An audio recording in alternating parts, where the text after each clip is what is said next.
Welcome back. Oh my god, I'm out of breath. Welcome back to the Sleep. Oh my god. Welcome back to Sleep with Horrors. We are doing another story. This one is called Static Veins, and the author is me again, 3 times. So this one is a detective story. It's my first detective one, and now I was dabbling in it because I felt like it. But this one also has been published. What? 3 in a row? Yes, 3 in a row. This one is actually, there won't be a link to this one. I'm going to link the book it's in because it got published in an anthology book.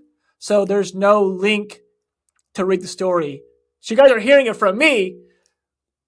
But if you like short stories and you like poem or like short stories like this, the book will be at the bottom linked. And my story's in there and a bunch of other people, but you won't be able to find this one online. Only here. I didn't know it was in a book. That's awesome. Yeah. So I went for it was the magazine, that website, and then a book. It's not my book. It's an anthology of a bunch of people's stories in one book, but it's still pretty cool. Anyway, I don't remember if this one has dialogue. I think it has like a little bit of dialogue, so we can switch off if you want. But without further ado, this one's called Static Veins. By Michael Lanny. By me. All right. Rain slicked the windshield, distorting the city into streaks of red and blue. Detective Reynolds sat in the driver's seat, the engine off, the radio humming static like a low mechanical sigh. He stared through the blur of water, watching the alley breathe in and out with the pulse of distant lights. He should have gone inside already. The coroner was waiting. The uniforms as well. Still, he couldn't move. Not yet. His hands trembled against the steering wheel. The tremor had a rhythm. Everything did lately. The rain blurred the lights and merged with the noise behind his eyes. Everything pulsed together, dull, relentless. He opened the glove box and shook out 2 pills. They dissolved bitterly on his tongue. The taste was metallic, the same taste he remembered from sand and blood. He swallowed hard and stepped out into the downpour. The alley was a vein between buildings, slick and narrow. The crime scene light buzzed overhead, casting the world in a yellow haze. The woman's body lay sprawled near a dumpster, her coat dark with water. Blood had pooled and spread thin veins of pink washing toward the gutter. Reynolds crouched beside her. The air smelled of copper and wet cardboard. He reached out. The rain made her skin shimmer faintly as if the city light had crawled under it. The coroner spoke somewhere behind him, muffled by the weather. Blunt force trauma looks like. Maybe a pipe? No weapon yet. Reynolds barely heard. Beneath the coroner's words was another sound, low and pulsing. It wasn't quite a hum or a voice, but a low vibration that climbed through his teeth and settled deep in his spine. Even as he pressed a hand to his ear, the noise did not fade. It resonated from somewhere both outside and inside him, humming beneath his skin as if the city's energy had become a physical sensation. The sound grew until he felt completely surrounded, able to hear the rhythm not only in the rain and crackle of the street lamp, but echoing in his own breath. He recognized it, the same rhythm he felt years ago, just before the blast. Detective. The coroner's voice broke through. You good? He straightened, forcing air into his lungs. Yeah, just listening. He turned towards the body. The woman's eyes, washed pale by rain, seemed wider now, as though they were watching him and reflecting his blurred shape back through the water. The hum pressed against his skull, and it became a thought. Do you hear it too, detective? Later at the precinct, the rain followed him in. It beat against the windows in the same pattern, whispering the same impossible rhythm. Reynolds sat at his desk, the case file open before him. Photographs bled together in the lamplight. The alley, the woman's eyes, the smear of blood that looked almost like writing. He traced the photo edges with a shaking finger. You were trying to say something, he murmured. A voice crackled over his desk phone. Reynolds! You're still there? Go home, man!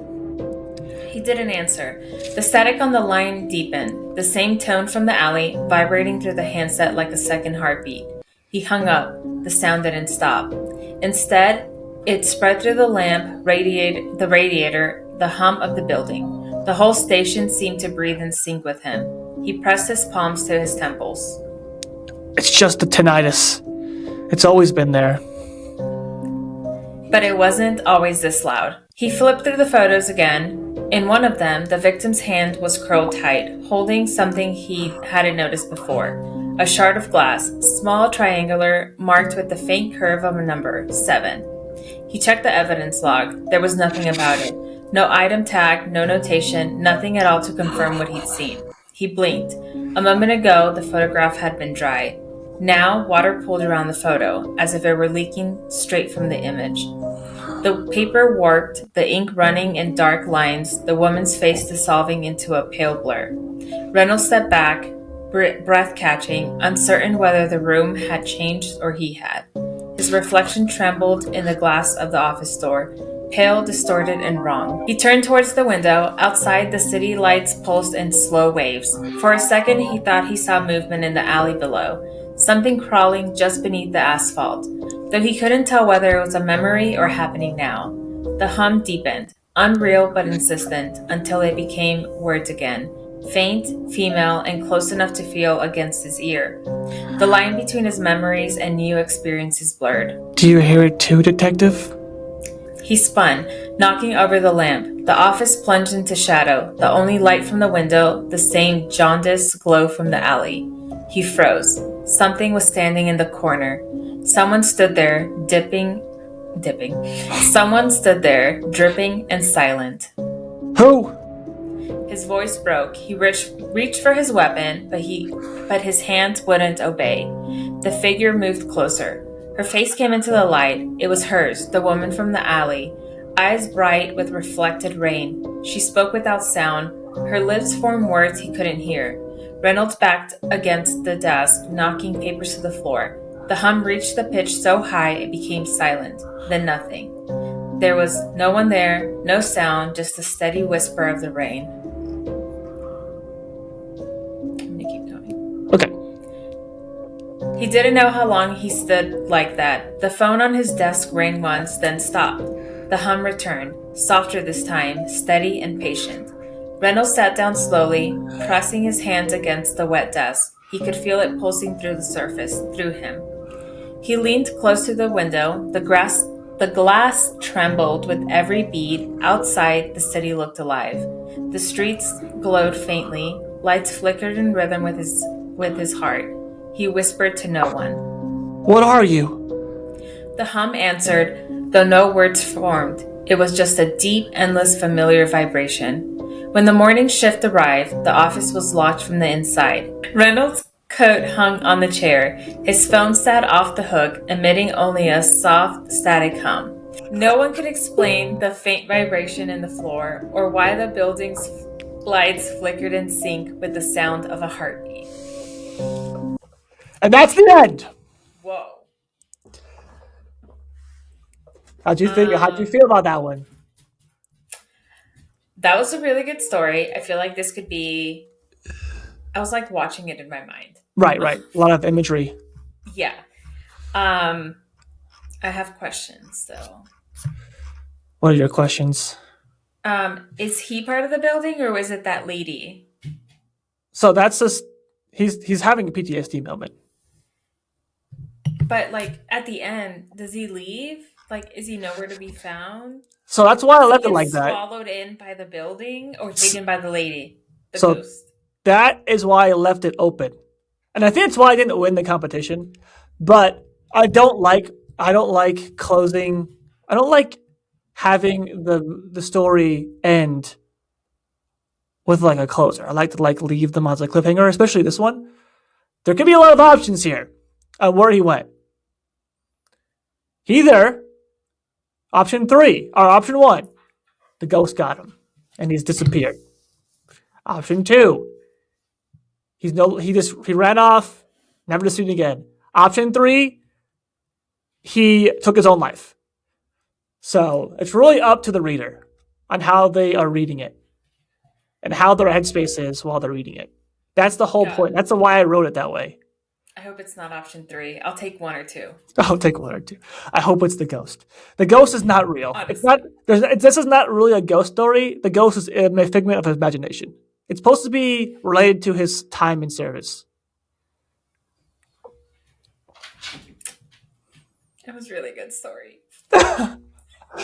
I saw the part where it got you at first. I was like, oh god, your vibe changed completely. It was crazy. Um. It was good. It was a good story.